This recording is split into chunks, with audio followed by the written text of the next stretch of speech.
అందరికీ ఇవాళ నేను గుడ్ల పులుసు ఎట్లా చేయాలో చూపిస్తున్నా.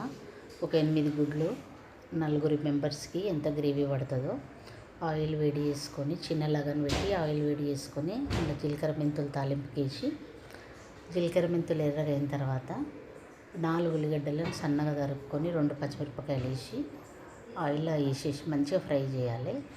ఉల్లిగడ్డ తొందరగా ఉడకాలంటే కొంచెం ఉప్పు వేసుకోవాలి మనము. ఆ తర్వాత కొంచెం బోజువారాకు పువ్వు వేసి ఉల్లిగడ్డలు అయితే మంచిగా ఫ్రై చేసుకోవాలి.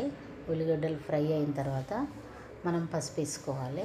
పసుపు ఆ తర్వాత కొంచెం అల్లం వెల్లుల్లి పేస్ట్ వేసి అది పచ్చివాసన పోయిన దాకా మంచిగా కలిపి కొంచెం వేగనిచ్చి అప్పుడు కొంచెం కారం పొడి వేసుకోవాలి.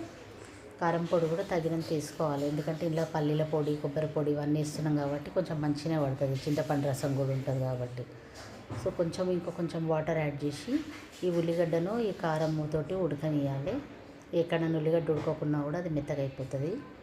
ఇది ఉల్లిగడ్డ మంచిగా ఈ వాటర్లో ఉడికిన తర్వాత చింతపండు మూత పెట్టేసి పక్కకున్న చింతపండు రసంతో కొంచెం పులుసు తీసి పెట్టుకోవాలి.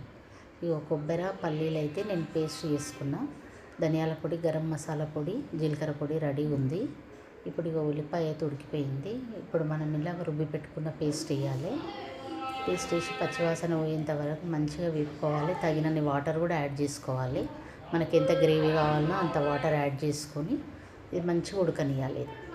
ఉడికిన తర్వాత దీంట్లో మనం ఇప్పుడు కొంచెం చింతపులుసు రసం పక్కకు తీసి పెట్టుకోవాలి. పులుసు ఆల్రెడీ నేను రసం తీసి పెట్టుకున్నా. ఆ రసం యాడ్ చేసుకోవాలి. రసం యాడ్ చేసుకొని ఇది మంచిగా ఉడుకుతున్న టైంలో మనం బాయిల్ చేసిన గుడ్లు పొట్టు తీసి పెట్టుకోవాలి.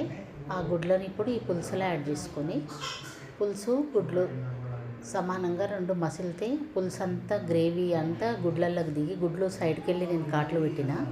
ఇట్లా కాట్లు పెడితే గ్రేవీ కూడా గుడ్లలోకి దిగి గుడ్లు కూడా సప్పగా ఉండయి, తింటే రుచి ఉంటుంది. ఇప్పుడు నేను పొడి చేసి పెట్టుకున్న మసాలాలు యాడ్ చేయాలి. ఏది జీలకర్ర పొడి, గరం మసాలా పొడి, ధనియాల పొడి, ఈ 3 వేసి వీటిని కూడా ఒక 2 నిమిషాలు వేగనిచ్చి ఆ తర్వాత మనం అనుకున్న కన్సిస్టెన్సీ వచ్చినప్పుడు మనం స్టవ్ ఆఫ్ చేసుకోవాలి. సో ఇప్పుడైతే చూసిండ్రు కదా మీరు, ఇది ఇంకొకసేపు ఉడకాలి. ఉడికి ఇది మంచి కొంచెం రెడ్డిష్ గుడ్లో కలర్ చేంజ్ అవుతుంది. ఉడికితే లైట్ ఎల్లో రెడ్డిష్ కలర్ అవుతాయి. అప్పుడు గుడ్లకి మసాలా అంతా పట్టినట్టు. అట్లా అయినప్పుడు స్టవ్ ఆఫ్ చేసుకోవాలి. సో ఈ కూర మనము చపాతీలల్లో, అన్నంలో తింటందుకు చాలా బాగుంటుంది.